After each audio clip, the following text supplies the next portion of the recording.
Muy bien, doctor Sarmiento, también estamos viendo en la ciudad de Bogotá, estamos viendo cómo, por ejemplo, nuevamente aparecen los trapos rojos, que es un símbolo para denunciar la situación calamitosa que están viviendo algunos hogares bogotanos, especialmente sectores populares.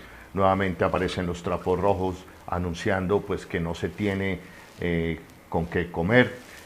Sigue el empobrecimiento de los sectores populares, el empobrecimiento de aquellas familias que viven de la informalidad, y paralelamente a esto se suma el terrible anuncio de gravar con IVA nuevamente la canasta familiar. Es decir, en un momento de empobrecimiento, yo lo leo de esa forma, de pronto quizás me pueda equivocar, pero en un momento de empobrecimiento, nuevamente grabar el IVA, la canasta familiar, es empobrecer más, aún más, a la familia colombiana, quitarles posibilidad de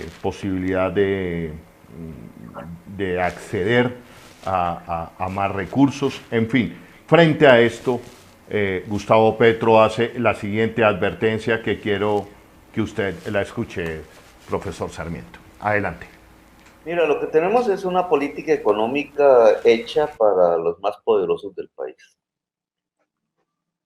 Eh, y por tanto, la reforma tributaria que van a hacer es para que la clase media, a través de su consumo básico, esencial, pague impuestos.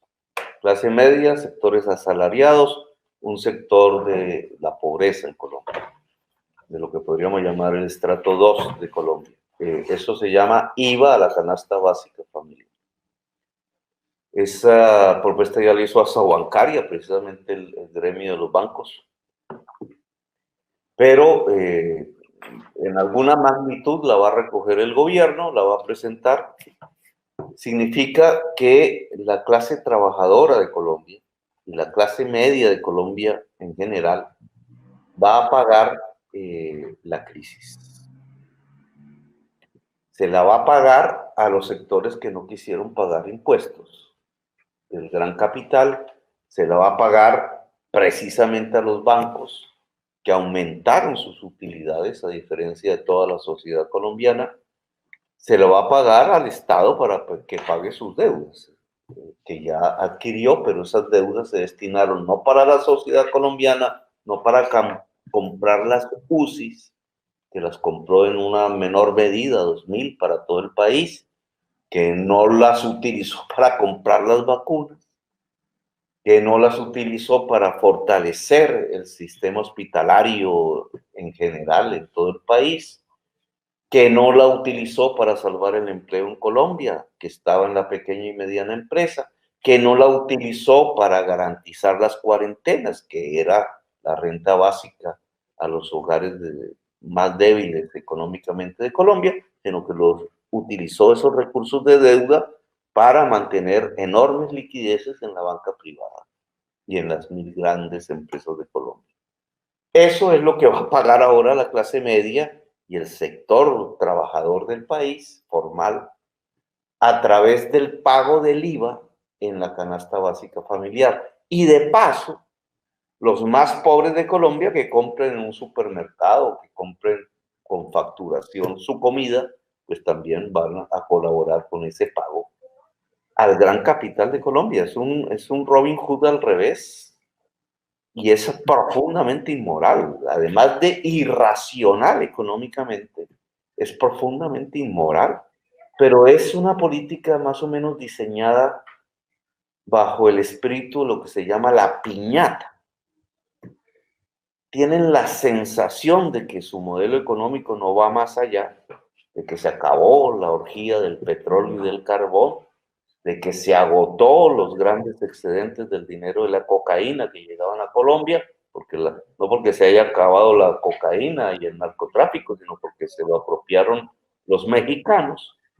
Y entonces, en medio ya de las vacas flacas reales, un uso de los instrumentos del poder para mantener las utilidades de un sector muy minoritario sobre la base del resto de la población. El resto de la población va a sufrir un empobrecimiento. El cálculo político que hacen es que a partir de las limosnas, en ese empobrecimiento van a obtener votos.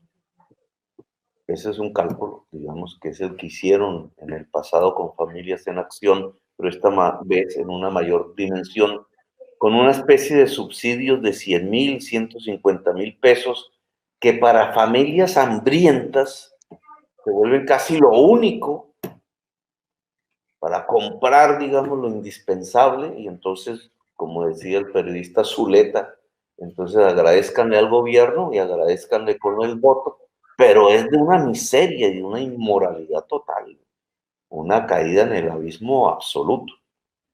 Ese camino se puede evitar, obviamente, y se puede evitar con audacia, como lo he prescrito en la política económica para allá. Se llama emisión y se llama renta básica a las familias, que es un salario mínimo. Muy bien, ahí lo escucharon ustedes, el otro segmento de la propuesta económica que está haciendo Gustavo Petro al país. Esta noche a las 8 en especiales del Tercer Canal, 1 hora escuchando la propuesta completa del senador Gustavo Petro. En este momento estoy charlando, conversando, escuchando las opiniones de un economista de la talla del profesor Eduardo Sarmiento. Frente a este último punto, doctor Sarmiento, frente a esta advertencia que hace el senador Gustavo Petro, vamos para el abismo si se grava la canasta familiar, si mandamos a la familia colombiana a comprar con facturación, con IVA, gravando la canasta familiar, y podemos por ese camino ir al abismo. Es una propuesta totalmente inmoral, dice el senador Gustavo Petro. ¿Cuáles son sus reflexiones al respecto, profesor Sarmiento? Bueno, yo creo que lo que es muy claro es el temor del gobierno. Si vamos a ver, el gobierno prácticamente no ha tomado medidas para enfrentar pandemia. Las medidas económicas han sido prácticamente nulas. El gobierno ha sido prácticamente un espectador, pero tiene hechos que presionan hacia adelante. El gobierno el año pasado tuvo un déficit fiscal de 9% del PIB, los más altos de la historia del país. Ese déficit que el gobierno decía que iba a bajar, no lo puede bajar. Este año va a ser de 8% del PIB. Son cifras cuantiosas de deuda del gobierno que en este momento no se sabe cómo se van a pagar. Todos sabemos, y creo que ahí lo explica muy bien el senador, un deterioro grave en la distribución del ingreso. La pobreza en Colombia era de 36%, con la pandemia pasó a 48%. El coeficiente de Gini, que en Colombia es uno de los más iguales del orden de 0.53, también se aumentó.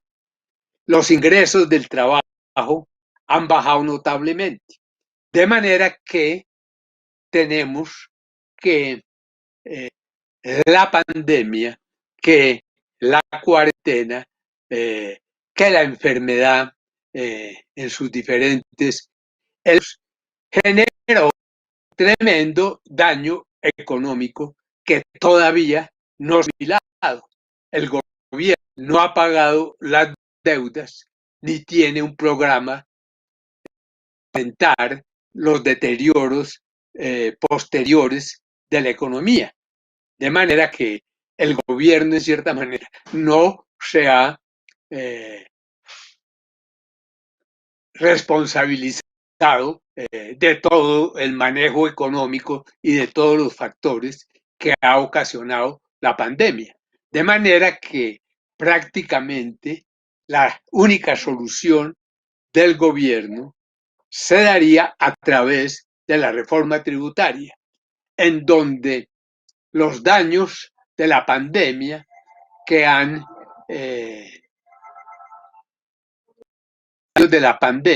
recaído en mayor grado en los sectores más vulnerables de la economía, se enfocara fundamentalmente a través del sistema fiscal. De manera que los que van a pagar el deterioro de la distribución del ingreso y las fallas de la economía a todos los niveles son los grupos medios que a través del IVA tendrían una elevación de los impuestos de la misma proporción que los sectores de altos ingresos. Entonces, la crisis económica de la pandemia, en los daños a los sectores más vulnerables, en el daño a la estructura productiva, a diferentes elementos de la economía, se busca contratar con una reforma tributaria que recaería fundamentalmente en la clase media. De manera que a los daños de la pobreza que nos causó la cuarentena, a los daños en la estructura económica y en las empresas grandes y pequeñas, y luego la caída generalizada del bienestar de la población. Eso se va a tratar de financiar con impuestos a la clase media. Entonces lo que vamos a tener es un deterioro de las condiciones de los grupos más vulnerables, vamos a tener el deterioro de la economía y a eso le vamos a dar una fuerte carga a la clase media. No hay necesidad de hacer esa operación. Si se movilizan estos recursos de emisión, tendríamos fondos más que suficientes para realizar la compensación a los grupos vulnerables, ya sea a través de la ampliación de las ayudas o ya a través de la renta básica. Pero también tendríamos recursos para impulsar la economía y el ahorro para alcanzar mayores niveles de inversión y de productividad para que las empresas grandes y pequeñas estén en capacidad de captar más mano de obra. Este es un aspecto fundamental, porque si bien necesitamos recursos para los sectores más vulnerables de la población, y sobre eso no hay discusión, también necesitamos condiciones para que la economía restablezca los daños de un año y medio de inmovilidad. Ahora, si tenemos eso, va a ser difícil tener el empleo. De manera que estos recursos de emisión tendrían una cobertura mucho mejor que la reforma tributaria. En lugar, el peso no caería en la clase, así que caería en lo que ya generaron en el pasado los diferentes agentes económicos. Entonces, con esto tendríamos forma de buscar las compensaciones a los sectores más vulnerables de diferentes medios. Pero adicionalmente, estos recursos de emisión darían en manera de colchón para buscar algunas financiaciones para la recuperación económica y para permitir que las empresas, desde luego en mayor grado las pequeñas, pero todas, puedan realizar las inversiones y los incrementos en productividad para mejorar a toda la población. De manera que en esto yo quiero ser claro de que no solamente necesitamos recursos para generar el apoyo a los sectores más vulnerables, ya sea a través de la expansión de las ayudas, apoyos y también en la utilización del salario básico. Bueno, estos recursos de emisión nos permitiría ir incluso más allá de esos grupos vulnerables, más allá de esas compensaciones por deterioro de la distribución del ingreso y actuar en diferentes frentes para crear las condiciones que puedan emplear con buenos salarios a la fuerza de trabajo que ha sido desplazada masivamente. Entonces nosotros tenemos dos propósitos que cumplir. El primero de los grupos vulnerables que señala el senador Petro, que podrían realizarse con recursos de emisión. Realmente estos recursos de emisión, que son cuantiosos, le darían un margen al gobierno para promover aquellas actividades que son indispensables para la generación de empleo, como sería el caso de la financiación de las pequeñas y medianas empresas que no tienen acceso al crédito y que son la principal fuente de expansión de mano de obra y de empleo.